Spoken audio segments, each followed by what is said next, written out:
Vamos dar sequência, vamos aprender a trabalhar com as variáveis e aplicar elas aqui dentro do nosso código e fazer também o nosso programa parar para que seja possível aí, né, a visualização da leitura. Então eu fiz ali duas variáveis, né, uma variável x e uma variável y. A primeira coisa é que se eu quiser repetir, fazer, por exemplo, ele exibir o valor, exibir um cálculo entre elas, eu vou colocar aqui o stdcount, que é o parâmetro aí para fazer a leitura, né, de uma string ou de variáveis inteiras, como eu tenho aqui, e aqui embaixo eu vou passar essas variáveis. Eu não preciso de aspas mais, porque não vão ser texto, vão ser string. Então eu posso pedir aqui, por exemplo, ele já tem ali, né, o sinal aqui falando que esse texto, essa string vai ser lida pelo parâmetro ali standard. Então esses dois sinais de menor ali servem para isso. Vou colocar aqui, por exemplo, ele fazer uma soma x mais y.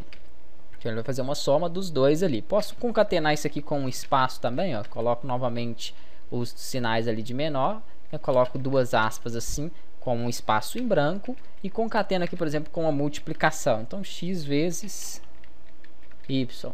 Vamos ver o que ele vai conseguir apresentar para mim ali. Uma coisa aqui é começar a utilizar o parâmetro get. O que é o get? O get é para ficar parado, senão vai acontecer aquilo que vinha acontecendo, que é ele compilar e sair rapidinho. Então vou executar aqui, ele vai executar o meu código. Primeiro ele vai mostrar a string, né, o texto ali, o nome, e depois ele vai fazer os cálculos ali embaixo que nós pedimos para fazer com as variáveis, que recebe 5, que recebe também ali o valor de 7. Então vamos visualizar. Ele vai dar um erro aqui, ó, agora que eu estou vendo, porque toda linha eu termino ela com ponto e vírgula. Então ele tinha até marcado já aqui, né, o fechamento ali como erro. Ele vai mostrar, tá demorando um pouquinho para ele compilar, ele vai mostrar que tem algum erro no código. É só cancelar, pôr não, porque ele vai pedir para executar mesmo assim, depois clicar para depurar novamente o erro.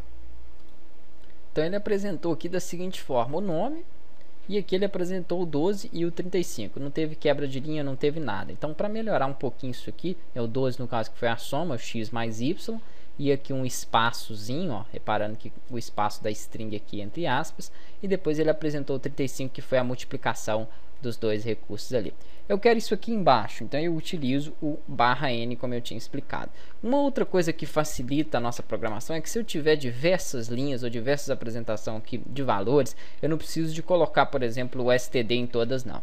Uso um parâmetro aqui que chama using namespace, e aqui eu coloco o parâmetro que eu quero que seja usado, que é meu std. Então não tem necessidade de ficar toda hora aqui, ó, falando que o count é um parâmetro pertencente ao standard, né, que é o nosso std. Então eu posso utilizar dessa forma aqui também. O erro ali é o ponto e vírgula. Estava fazendo um curso antes aqui de Visual Basic, que é para fazer programas de cadastro para empresas, notas fiscais. Então nele a gente não fechava nenhuma linha com ponto e vírgula. Então às vezes eu vou confundir um pouquinho aí, porque as programações, embora sejam bem parecidas, tem essas diferenças aí. Então umas não aceitam letra minúscula e maiúscula, tem diferença delas, outras não tem, umas tem ponto e vírgula, não, outras não tem. Então às vezes eu acabo confundindo aí no começo das aulas. Mas vamos lá. Vou pedir para depurar novamente aqui, ele vai depurar o código para a gente poder testar. O tempo todo eu vou estar dando pausa para poupar vocês do tempo que demora aí a depuração. Prontinho, então agora ele executou, olha lá como que fez a quebra de linha. O que faz quebrar a linha é o /n, então mostrou o nome, na linha de baixo ele fez o 12 e aqui ele fez o 35. Se eu quisesse quebrar a linha também, eu colocaria aqui o /n, né, depois do 12 ali, mas como que eu teria que fazer isso aí? Eu tenho que colocar ele entre string, então eu poderia abrir aqui, ó, a aspas, ou melhor, logo no local aqui do espaço eu já poderia colocar ele. Então eu tenho um espaço ali, eu colocaria aqui o /n. Vamos compilar novamente e vamos visualizar. Então ele me apresentaria, né, uma linha sobre linha ali. Nós vamos começar a trabalhar um pouquinho agora com funções. Nós temos aqui o main, que é a função chamada aí ao iniciar o programa, e fizemos aqui uma outra que é o get, que é a função que mantém aqui o compilador parado. Se você não tem o get, acontece o que acontecia antes, que é ele executar e fechar. Nós vamos aprender então na próxima aula a criar já uma função simples e chamar essa função. Depois a gente vai aperfeiçoando essa questão da criação das funções até chegar aí, né, em uma coisa bem produtiva. Um abraço e até a próxima aula.